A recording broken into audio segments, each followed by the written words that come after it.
ചെറുപ്പത്തിൽ സ്കൂളിൽ ചേരാൻ ചെല്ലുമ്പോൾ തൊട്ട് നമ്മൾ കാണുന്ന ഒരു കോളമുണ്ട്. നീ ഹിന്ദുവാണോ, ക്രിസ്ത്യാനിയാണോ, അതേ മുസ്ലിമാണോ? അന്നത് വലിയ കാര്യമായിട്ട് എടുത്തില്ല. പക്ഷെ ആ ചോദ്യം നമ്മൾ പോലും അറിയാതെ നമ്മളൊരു മതിലിന് പണി തുടങ്ങിയായിരുന്നു.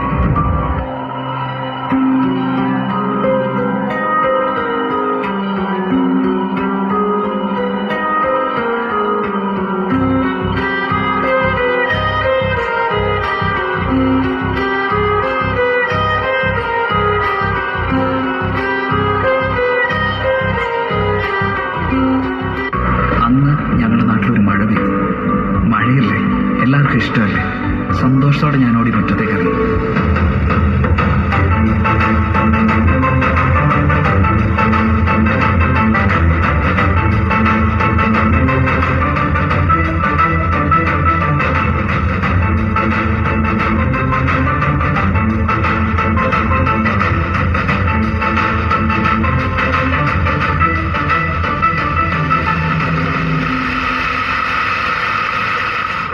എന്നാൽ മഴയുടെ മട്ട് മാറിയെന്ന് മനസ്സിലാക്കി ഞാൻ പേടിച്ചോടി വീട്ടിൽ കയറി. പക്ഷെ അവന് വിടാൻ പാവില്ലായിരുന്നു.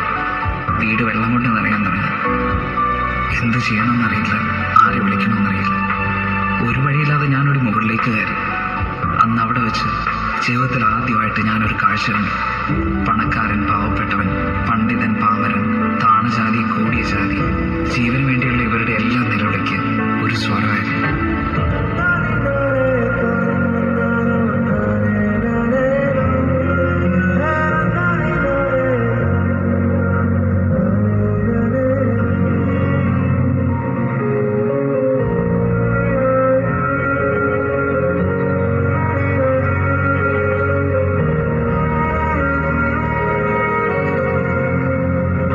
ശക്തി കൂടി വെള്ളം വീണ്ടും ഉയർന്നു.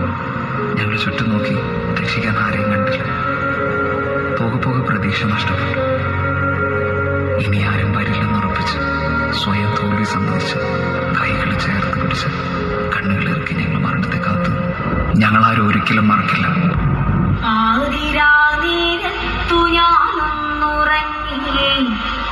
നേരം പുലരുമ്പോൾ കണ്ണീരു മാത്രം. മുണ്ടക്കൈ ഭൂമിയിൽ മൺകൂന മാത്രം. വയനാടു തേങ്ങുന്നു ജീവൻ തുടിപ്പിനായി. അമ്മയെ കെട്ടിപ്പിടിച്ചു കിടന്നു ഞാൻ. വേർപെട്ടുപോയി ചെടിയിലമർന്നവർ. അച്ഛൻ കിടന്നോരിടം കാണുവാനില്ല. അച്ഛനെ തേടി ഞാൻ ഇങ്ങോട്ട് പോകണം.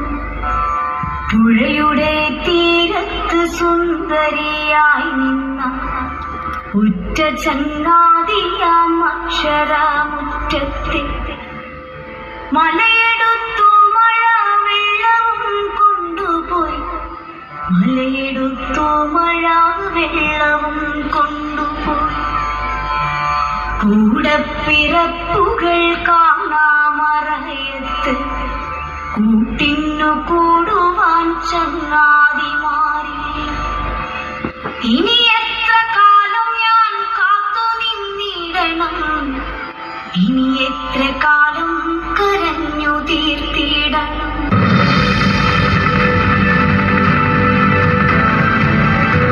എന്റെ നേരെ നീണ്ട കൈകൾ ക്രിസ്ത്യാനിയുടെയോ ഹിന്ദുവിന്റെയോ മുസൽമാന്റെയോ അല്ല, ഇടതിന്റെയോ വലതിന്റെയോ മറ്റൊരു രാഷ്ട്രീയ പാർട്ടിയുടേതുമല്ല. മറിച്ച് മനുഷ്യന് നേരെ നീട്ടുന്ന കൈകളായിരുന്നു. ജീവിതത്തിലേക്ക് പിടിച്ചു കയറ്റുമ്പോൾ ആ കൈ കറുത്താണോ വെളുത്താണോ എന്ന് ഞാൻ ചിന്തിച്ചില്ല. പക്ഷെ ആ കൈകൾക്ക് സ്വന്തം കുടുംബം എന്ന് തോന്നിപ്പിക്കുന്ന ഒരു ഉറപ്പുണ്ടായിരുന്നു.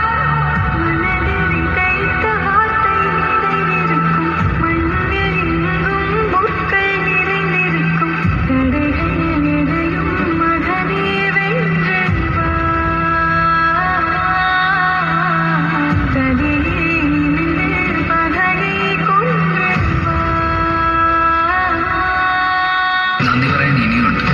അതിർത്തികൾ കടന്നെത്തിയ സഹായങ്ങൾക്ക്, 5 സ്ക്രീനുകളെ കൺട്രോൾ റൂമുകളാക്കി പുതിയ തലമുറയ്ക്ക്, കുഞ്ഞു കുടുക്കൾ പോലും ഞങ്ങൾക്ക് വേണ്ടി പൊട്ടിച്ചു കൊല്ലുന്നവർക്ക്, കേരളത്തിന് സ്വന്തം നാവികസേനയായി മത്സ്യത്തൊഴിലാളികൾക്ക്, മുണ്ടു മടക്കി കുത്തി മണ്ണിലിറങ്ങി മാതൃകയായി ഞങ്ങളുടെ താരങ്ങൾക്ക്, ഒപ്പം നെഞ്ചു വരച്ചിരുന്ന ജില്ലാ സംസ്ഥാന ഭരണാധികാരികൾക്ക്, പോലീസിന്, പട്ടാളത്തിന്, ഫയർഫോഴ്സിന്, KSCBക്ക്, മീഡിയയ്ക്ക്, പിന്നെ ഒറ്റക്കെട്ടായി ദുരിത